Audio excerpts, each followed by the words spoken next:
Up first this evening, a Manchester family is in mourning after a 15-year-old boy was killed. The incident happened in the Turner's Stop community in southern Manchester. More in this report from Dwayne Anderson. The taxi leave me up there and me tell him, say, me call him and he won't come carry all of the bag them.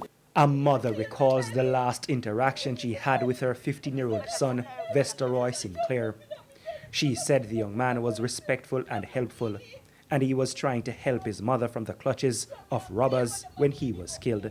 He was shot once in the head by one of two gunmen who invaded the family's house on Saturday. No, kill me, baby. Me son, no kill me, baby. Me run go right there, son. Them see when they reach at the jump till they go to I see up and run gone, so.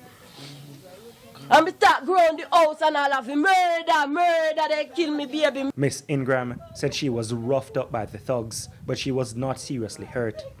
It is believed the robbers may have targeted her property because she ran a small business that involves frying chicken and chips and selling it in the community. He lean on the wall and step down and say, give me the money where you have. Me say, which money? Which money me have? See me baby dey on bed lie down asleep. Me no know money, see money me I go hunt you now. The family said they had a scare hours before the deadly attack. Yesterday morning, 5 minutes to 3, they come and knock at the door. Boom, boom. Me say, who that? And me sit down upon me, bottom on the bed. And the little baby beside of me. And everybody wake up when the door knock. And then take up my shit. Me say, don't go to the door. And me take off that the light there, so up in the window and out there, so they in there. And the dog take them. Till one go down, so I'm here when that then lick the dog down there, so, and then come up back. And then they are till 4:30, and I right there, so the dog bark after them go up. The teen attended New Forest High School. He was an active student in school groups as well as in his community. Everybody want him to do nothing at him. Bicycle for patch him. Yesterday, him cousin come bar and bicycle go buy patch and solution. Me frightened how quick he fix it so.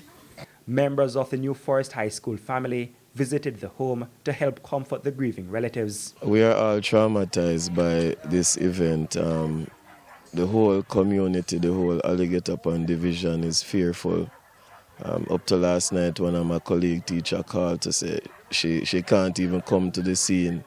She's locked up in her room. That's a level of fear that is taking over our area right now. Dwayne Anderson, TVJ News.